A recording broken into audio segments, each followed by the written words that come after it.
ఓటర్ల జాబితా సవరణ కోసం ఎలక్షన్ కమిషన్ ఆఫ్ ఇండియా ప్రత్యేక సమగ్ర సవరణ అంటే స్పెషల్ ఇంటెన్సివ్ రివిజన్స్ సర్ని ఏర్పాటు చేసింది. సర్ లక్ష్యాలు ఏంటంటే ఓటర్ల ధృవీకరణ, అర్హులైన ఏ ఒక్క ఓటర్ కూడా జాబితా నుండి తొలగించబడకుండా చూసుకోవటం, నకిలీ ఓట్ల తొలగింపు, మరణించిన వారి పేర్లు ఒకే వ్యక్తికి 2 చోట్ల ఉన్న డూప్లికేట్ ఓట్లు, వేరే ప్రాంతాలకు శాశ్వతంగా వలస వెళ్లిన వారి ఓట్లను తొలగించడం.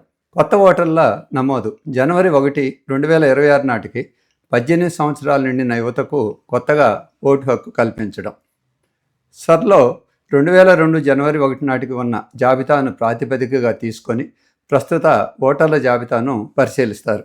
మరి ఈ సర్ ప్రక్రియ ఎలా జరుగుతుంది? మొదటిది ఇంటింటి survey, house to house enumeration. Booth స్థాయి అధికారులు అంటే బిఎల్ఓలు నేరుగా ప్రతి ఇంటికి వచ్చి ఓటర్ల వివరాలను సరిచూస్తారు. ఆంధ్రప్రదేశ్లో ఈ ప్రక్రియ జూన్ 15 నుండి మొదలై జూలై 14 వరకు జరుగుతుంది. ఈ ప్రక్రియలో బిఎల్ఓలు ప్రతి ఇంటికి వెళ్ళి ప్రతి ఓటర్కు సంబంధించిన 2 ఎన్యూమరేషన్ ఫారాలను ఇస్తారు. వాటిలో ఓటర్ పేరు, గుర్తింపు కార్డు నంబరు, చిరునామాతో పాటు ఓటర్ పాత ఫోటో ముద్రించబడి ఉంటాయి. మిగిలిన వివరాలు ఓటరే పూరించాలి. ఎన్యూమరేషన్ ఫామ్ క్రింది విధంగా ఉంటుంది. ఇందులో 3 భాగాలు ఉంటాయి. ఇందులో పార్ట్ 1, పార్ట్ 2, పార్ట్ 3 అని ఈ నమూనా ఎన్యూమరేషన్ ఫామ్లో చూపబడ్డాయి. ఒక్కొక్క పార్ట్ను గురించి మనం ఇప్పుడు తెలుసుకుందాం. ఇందులో పార్ట్ 1 అంటే ఇందాక నేను చూపించినటువంటి నమూనా ఎన్యూమరేషన్ ఫారంలోని మొదటి భాగం. దీంట్లో కొన్ని వివరాలు ముందుగానే నింపబడి ఉంటాయి. ఇందులో మనం చేయాల్సిందల్లా మన ప్రస్తుత కలర్ ఫోటోని అతికించాలి.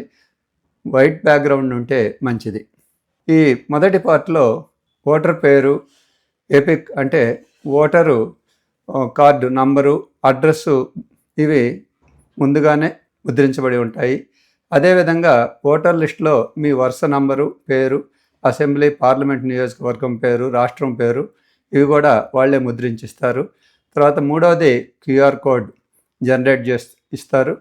తర్వాత అంతకుముందు ఉన్నటువంటి పాత ఫోటో ఇక్కడ ముద్రిస్తారు.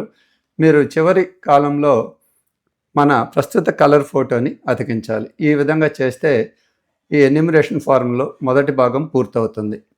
తర్వాత రెండవ భాగంలో ఓటర్కు సంబంధించినటువంటి వివరాలు నింపాలి. ఇవన్నీ కూడా ఓటరే నింపాలి. ఓటర్ పుట్టిన తేదీ, తర్వాత ఆధార్ నంబర్ ఐచ్ఛికం అన్నారు. ఇప్పటికి అన్నిటికీ ఆధార్ నంబర్ అడుగుతున్నారు కాబట్టి ఇస్తే బాగుంటుంది.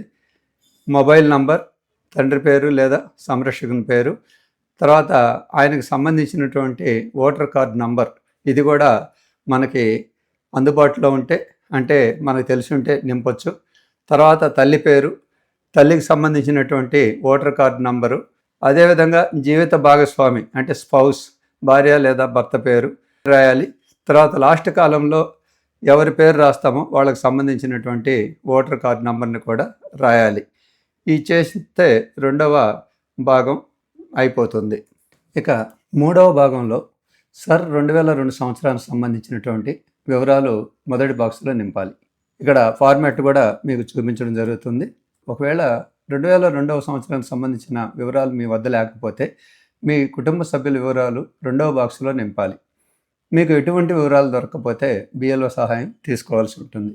గత సర్ 2002లోని ఓటర్ల జాబితాల వివరాలు ఓటరే దీన్ని నింపాలి.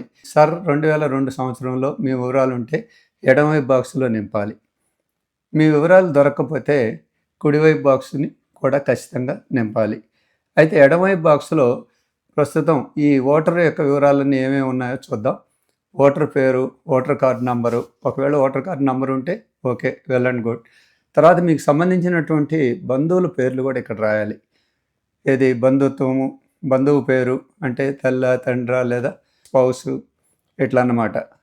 అయితే బంధుత్వం ఎటువంటి బంధుత్వాన్ని కలిగి ఉన్నారు మీకు చెప్పాను. జిల్లా, రాష్ట్రము, అసెంబ్లీ నియోజకవర్గం పేరు.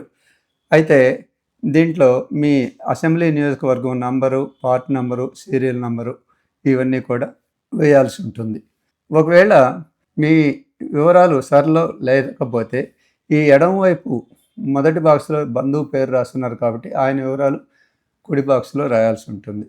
మీ పేరు, ఓటర్ కార్డు నంబర్ రాసిన తర్వాత మీ బంధువు ఎడమవైపు బాక్స్లో ఎవరు పేరు రాశారో వాళ్ళ పేరు, వాళ్ళ బంధుత్వము, తర్వాత జిల్లా, వారికి సంబంధించినటువంటి అసెంబ్లీ నియోజకవర్గము, పార్ట్ నంబరు, సీరియల్ నెంబరు ఇవన్నీ కూడా ఈ కుడివైపు బాక్స్లో మనం రాయాలి. ఈ విధంగా ఈ 3 పార్టులు అంటే ఎన్యూమరేషన్లో ఫారంలో ఉండేటటువంటి 3 పార్టులు నింపిన తర్వాత మనం సంతకం చేసి, అంటే ఆ ఇంటి యజమాని సంతకం చేసి బిఎల్ఓకి ఇవ్వాలి. బిఎల్ఓ ఏం చేస్తాడంటే ఒక దాని మీద ఆయన సంతకం చేసి ఒక ఫారాన్ని మనకి రసీదుగా ఇస్తాడు. దీన్ని జాగ్రత్తగా మనం పెట్టుకోవాలి. పూర్తి చేసిన ఫారాలను బిఎల్ఓలో వచ్చి తీసుకుంటారు. మనమేమి ఆఫీసుకి వెళ్ళి ఇవ్వాల్సిన అవసరం లేదు. పూర్తి చేసిన ఫారంలో ఓటరు ప్రస్తుత కలర్ ఫోటో అంటించాలి. ఇది చాలా ఇంపార్టెంట్. ఇందులో ఏదైనా డౌట్లు ఉంటే బిఎల్ఓని సంప్రదిస్తే మనకి వాళ్ళు సహకరిస్తారు. ఈ సేకరించిన వివరాల ఆధారంగా ప్రాథమిక ఓటర్ల జాబితా విడుదల చేస్తారు. ఈ జాబితాపై ఏవైనా తప్పులు ఉంటే సరి చేసుకోవడానికి లేదా కొత్తగా దరఖాస్తు చేసుకోవడానికి సమయం కూడా ఇస్తారు. ఈ వివరాల ఆధారంగా ముసాయిదా ఓటర్ల జాబితా విడుదలవుతుంది. ఇందాక నేను చెప్పినట్లు సార్ 2002లో మీ వివరాలను తెలుసుకోవాలంటే ఇక్కడ వెబ్సైట్ అడ్రస్ కూడా ఇచ్చున్నారు. దాంట్లోకి వెళ్ళి మన వివరాలు తెలుసుకోవచ్చు. అయితే ఈ ఎన్యూమరేషన్ ఫారాలను మనం ఆన్లైన్లో మొబైల్ లేదా సిస్టమ్ ద్వారా కూడా సమర్పించుకోవచ్చు. తర్వాత వీడియోలో ఈ ఎన్యూమరేషన్ ఫారాలను ఆన్లైన్లో ఎలా సమర్పించాలో తెలుసుకుందాం. ఈ వీడియో మీకు నచ్చినట్లయితే లైక్ చేయండి. మీ మిత్రులకు కూడా సమాచారం తెలిసేందుకు షేర్ చేయండి. ఇంకా మా ఛానల్ సబ్స్క్రైబ్ చేసుకోకపోతే ఇప్పుడే సబ్స్క్రైబ్ చేసుకోండి.